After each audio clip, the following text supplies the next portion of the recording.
Olá, bem-vindo ao módulo 28 do nosso curso de evolução. Os objetivos desse módulo são contrastar seleção sexual pré-copulatória e pós-copulatória, dar exemplos de seleção pré-copulatória e discutir como que a seleção sexual apareceu durante a evolução. Como nós vimos, seleção natural é uma força evolutiva, ou seja, é algo que provoca mudanças nas frequências gênicas. Só que ao contrário das outras forças evolutivas, que são mutação, deriva e migração, a seleção natural provoca adaptação. Só que existe um tipo de seleção natural, que é a seleção natural porque é a mudança em frequências gênicas por diferenças reprodutivas, que não provoca adaptação. É a seleção sexual.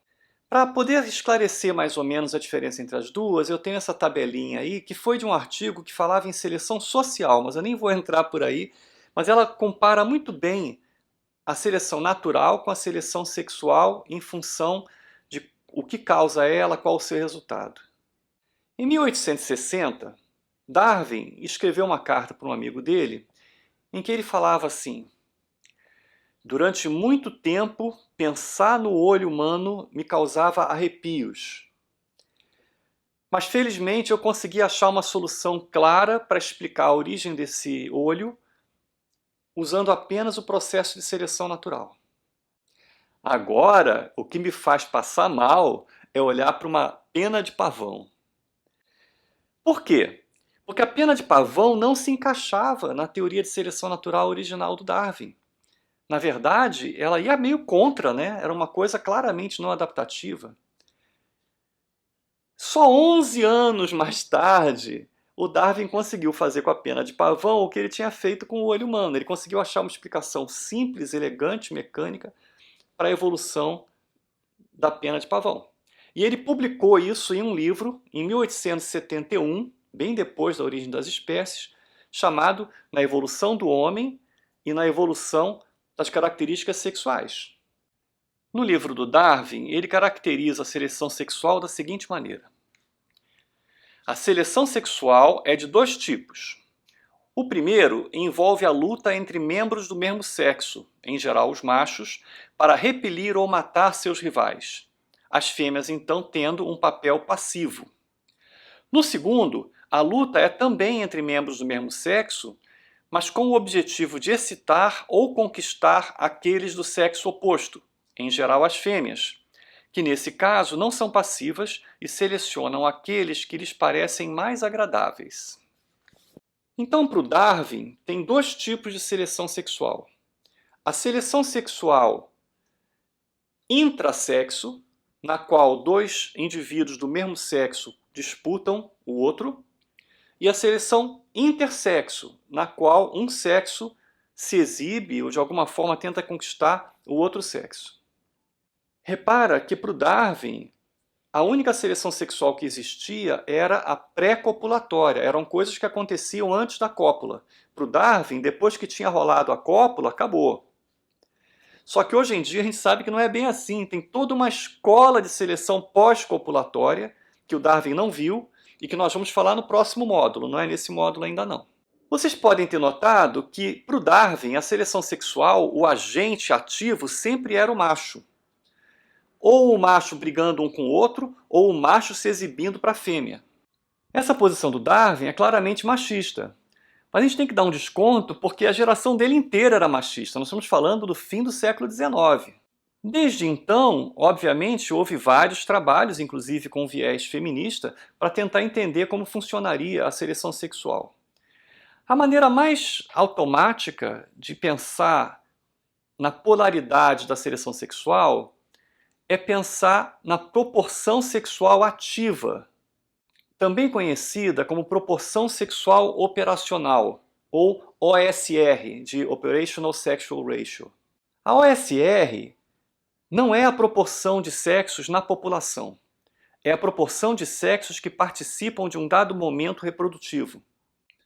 Então, se você tem um sexo que dedica mais tempo e mais energia à reprodução, fazendo ovos, cuidando da prole, cuidando do ninho, alimentando, esse sexo normalmente vai estar menos disponível para a reprodução do que o outro sexo que não investe tanto na reprodução. Em geral, as fêmeas têm um OSR menor, ou seja, elas estão menos disponíveis. E é por isso que, de uma maneira geral, a seleção sexual do tipo escolha, do segundo tipo, realmente é feito pelas fêmeas com os machos disputando entre si. Então, apesar do machismo do Darwin, ele tinha razão de que a seleção sexual de competição é feita mais entre os machos e a seleção sexual de display, de ornamentações, também é feita mais pelos machos, porque as fêmeas, em geral, têm um OSR menor. Vamos falar um pouquinho mais agora na seleção sexual intrasexual. Nessa seleção, o que acontece é competição entre membros do mesmo sexo, seja para garantir uma área, seja para repelir os indivíduos do mesmo sexo para ter acesso ao outro. Tem um artigo muito bonito do Douglas Emlen chamado As Armas dos Animais, que mostra todas as armas, todos os órgãos que evoluíram em todos os seres vivos, mesmo fósseis, que tinham uma função de arma. Fosse para competir com membros do mesmo sexo, fosse para se defender de predadores, fosse para usar para pegar outros bichos. É um artigo muito bonito. Nesse caso aqui, por exemplo, eu estou mostrando todas as armas disponíveis num grupo, num gênero de besouro. O besouro rinoceronte é considerado a espécie mais forte do planeta, levando em conta, obviamente, a relação entre o corpo dela e a força. Esse besouro tem uns chifres grandes na frente que ele usa para deslocar outros machos. E ao fazer isso, ele consegue fazer uma força de até 100 vezes a sua massa. Foram feitos testes colocando esse besouro, botando um peso de chumbo em cima dele e andando numa esteira, para ver quanto que ele conseguia andar. E eles viram que ele conseguia carregar 100 vezes o próprio peso, imagina. Nesse caso, então, esse chifre, que só o macho tem, a fêmea não tem esse chifre, é usado especificamente para seleção sexual intrasexual. Agora, na visão do Darwin e na visão de muita gente, a seleção intrasexual é assim: os indivíduos brigam um com o outro, os machos brigam e quem ganha fica com a fêmea. E a fêmea está ali só olhando, e o que ganhou vai e pega ela. Mas na verdade não é bem isso, o próprio Darwin reconhece isso. O Darwin falou: a fêmea poderia em muitos casos escapar se fosse atacada pelo macho que ela não quisesse, ou que não a excitasse. E quando perseguida, como muitas vezes acontece por vários machos, ela sempre teria uma oportunidade, enquanto eles estão brigando, de escapar com, ou pelo menos temporariamente ficar com, um macho que ela quisesse. Ou seja, mesmo quando você tem essas brigas todas entre os machos, a fêmea não é realmente passiva. Por exemplo, no cervo odoicole e os virginianos, os machos têm chifres, como muitos cervos têm, que usam para brigar uns com os outros. Só que a fêmea não fica ali parada e quem ganhar vai e ganha ela de presente. A fêmea também seleciona. Então foi feito um trabalho com esses cervos para ver se existiria uma seleção da fêmea mesmo sem briga nenhuma. Então pegaram um grupo de cervos de chifres maiores e um grupo de cervos de chifres menores, colocaram eles separadamente com fêmeas, então não tinha briga entre cervos, era só o cervo e a fêmea, e eles viram qual era a reação da fêmea em relação a esses cervos. Eles construíram um curralzinho para ver o comportamento dela de escolha. E eles viram que elas escolhiam os cervos com chifre maior, independente de briga. Para testar se era isso mesmo, eles pegaram cervos, cortaram o chifre, deixaram só um cotoquinho, e aí colocaram chifres artificiais de vários tamanhos. Os cervos, o chifre cai todos os anos, né? Então isso não foi nenhuma maldade, porque todos os anos vai cair o chifre, vai nascer um chifre novo. Então fizeram isso, colocaram chifres artificiais e foram ver. E eles viram que mesmo começando com uma população de cervos que tinham mais ou menos o mesmo tamanho de chifre, eram a mesma massa corpórea e tudo, as fêmeas continuavam escolhendo os machos que tinham artificialmente os chifres maiores. Mostrando então que não era só uma questão dos machos ficarem brigando entre si. O chifre também funcionava como seleção sexual do tipo 2, intersexual. Então vamos, já que a gente está falando em tipo 2, vamos continuar com o tipo 2. O tipo 2 é a mais famosa, a cauda do pavão, as plumagens dos pássaros do paraíso, que são lindas, né? As danças de corte das aves do paraíso. Tudo isso é seleção sexual intersexual, em que um dos sexos está se exibindo para o outro, frequentemente o macho. Essa foi a parte mais difícil para o Darwin. O Darwin não tinha tanta dificuldade em imaginar machos brigando para ficar com a fêmea. Mas por que uma fêmea escolheria um macho mais bonito, mais plumoso do pavão? No início, o Darwin foi até tentado a seguir um caminho parecido com Wallace. Wallace acreditava que existia uma estética da natureza, que as espécies tinham valor estético. Isso também era usado pelo pessoal mais ligado à igreja, que dizia que a beleza da natureza era uma prova da existência de Deus. Isso era usado por vários tipos de abordagem. E o Darwin queria encontrar uma abordagem que encaixasse dentro da seleção natural, que é um mecanismo elegante, simples, mecânico, muito tranquilo, né? E como que ele fazia com a cauda do pavão? Isso que estava tirando o sono dele. O dimorfismo sexual é uma coisa normal na natureza. Vocês podem ver vários casos aqui de dimorfismo sexual. Leão, pato, vocês devem conhecer vários exemplos de dimorfismo sexual. Nem que seja do tamanho, né? Na espécie humana, os machos são em geral maiores que as fêmeas. Para tentar entender como que se originou esse tipo de seleção sexual, existem várias hipóteses, tem várias teorias já construídas em cima dessas hipóteses.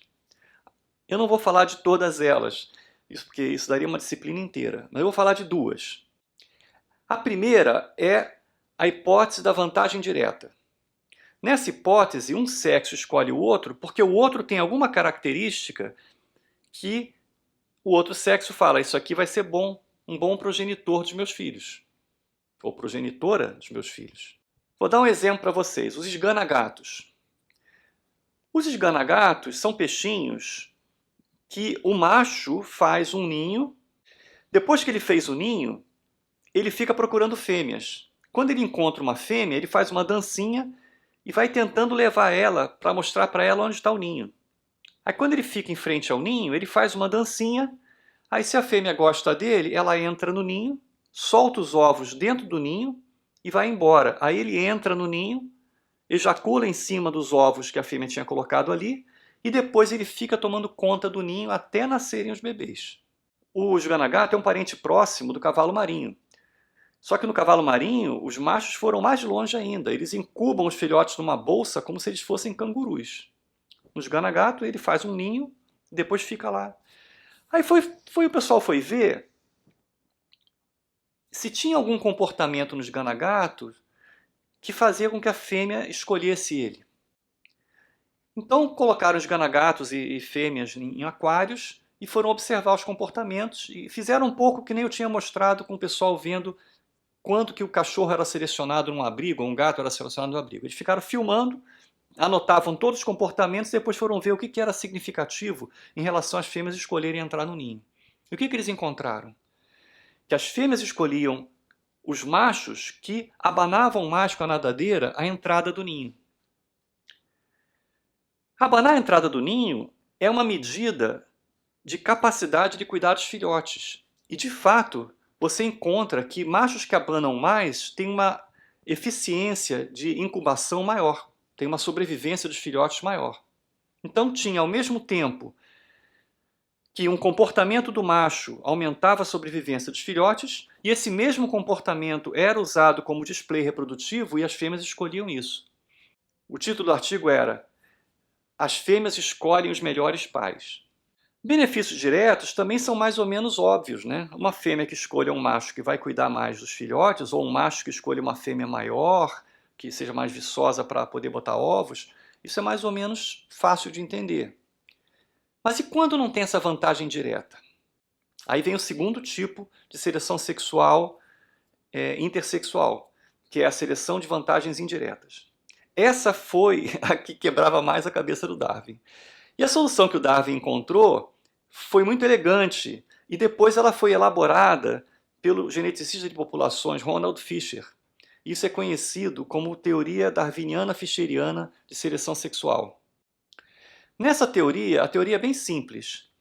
Se em algum momento uma fêmea escolhe um macho por alguma característica secundária, uma plumagem, um tamanho, alguma coisa, e ela cruza com ele, os filhotes vão herdar do macho os genes dessa característica e da fêmea os genes de escolher essa característica.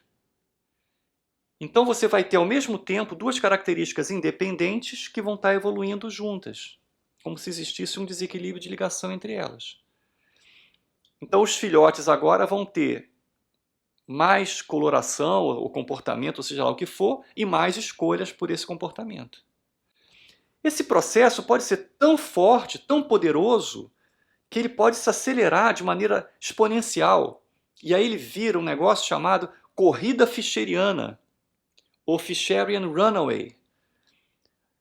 A corrida fischeriana, ela fez com que a cauda do pavão ficasse daquele tamanho.